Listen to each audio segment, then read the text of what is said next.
What's up, everybody? I'm here with another book review. This time I want to talk about a book in the Spooksville series. This is number 10, The Wicked Cat. This is, we're finally on double digits in the Spooksville series. For those of you who don't know, I really tend to enjoy a lot of these books. There's only been like one that I didn't really love, and I still think it's pretty readable. The story here follows Adam, Sally, Cindy, and Watch. They are on a path, they're just kind of exploring when they see this cat, and Sally immediately befriends it. She starts petting it, and she knows it doesn't have tags, so she thinks she's going to keep it, until somebody claims it.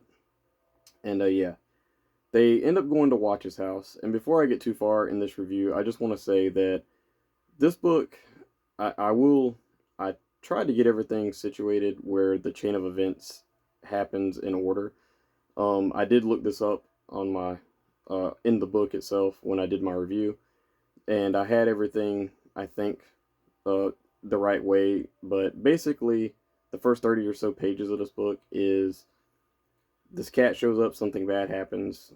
I just don't remember exactly which order it happens. I think I got it right in my head, so we're gonna try it. And if you guys read this and I have something mixed up with, oh, that happened first, just whatever.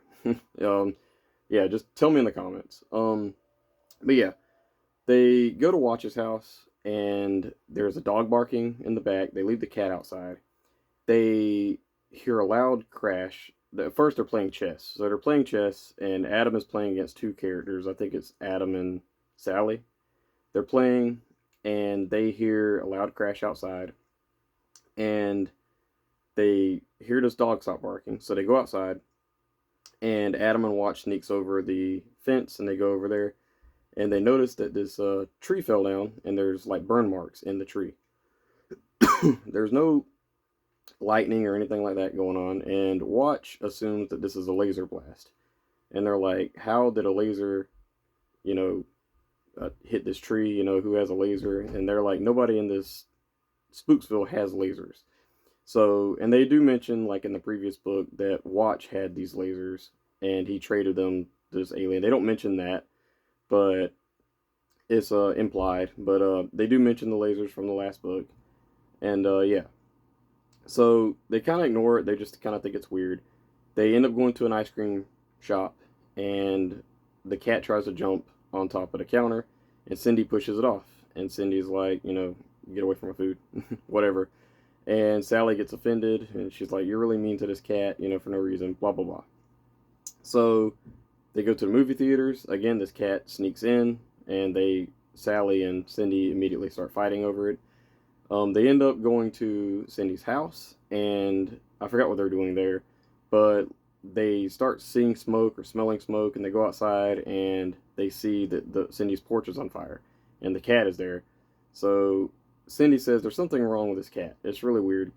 So Sally gets offended after all of her friends tell her, you need to get rid of this cat because this thing is weird. So Sally goes by herself. We do get this really cool chapter where it's just Sally hanging out with her cat, and she goes to sleep and lets the cat sleep with her. And she has a dream that this cat basically offers her power, but Sally has to accept it. So Sally accepts the power in her dream or whatever, and yeah, that's last we see Sally of this book for a while. So they end up going to they end up going to the ice cream shop again, or donut shop or something, and they're waiting on Sally to show up to figure out what they're gonna do this day.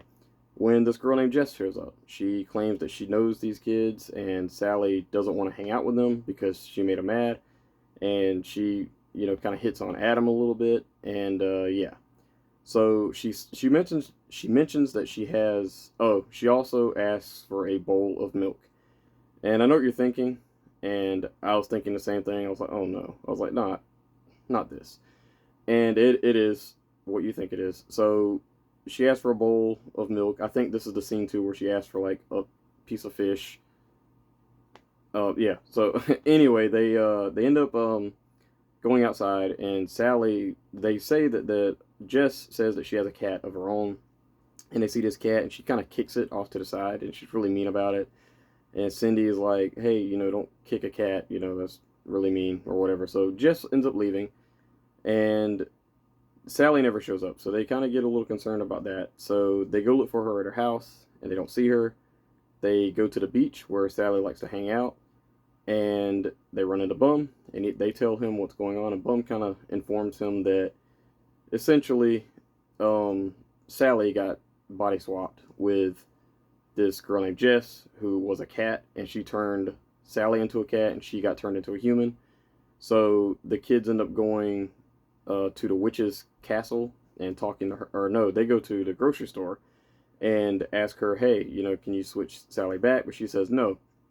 And she explains, it's either Bum or her explains that this, they explain what familiars are, which is basically like a cat is like the battery pack to a witch. It's not even interesting at all. At least not to me, it wasn't. Um, she says that she can't turn Sally back into a cat unless this Jess girl, approves of it and agrees. So basically, what happens next is Adam, because Sally, or because Jess flirted with Adam, goes out kind of like on a date with her and tries to convince her not to be a cat, or not to be human, that being a cat is better. And it's not for me. I didn't love any of this. It was basically him telling her how bad algebra is and how bad certain things were, and taking her to the YMCA or a pool, and letting her go in the pool and different things like that. And cats don't like water, so it's not great. It's that part is just not my favorite. What is my favorite is what happens when Jess ends up taking Adam to a cave that she discovers, and I'll give you kind of a brief what happened. Essentially, Jess liked this guy, and this Madeline Templeton lady, the witch from like hundreds of years ago, liked the same guy, and she ends up turning the guy of interest into something, and basically turning Jess into a cat. And that's essentially what happens. And she takes Adam and locks him in a cave, and threatens to seal the wall and starve him to death. And yeah, there's a scene towards the end in the cave that I thought was really good. Um, but other than that, this book was kind of a miss for me, if I'm being honest. It wasn't amazing. I feel like they could have went like a different route, I guess. I wasn't in the mood for a body swapping story, and especially with a cat, like I just I don't know. I just didn't love it, but I do think that the ending was very sweet and very good, and really really weird. It's something. It was wild, like towards the end. But the first half of this book was just the cat doing bad things and things happening. That was interesting enough. The middle portion is where this book kind of lost me, though, when this girl is just acting like a cat, and Adam is trying to convince her to be a cat. Or yeah.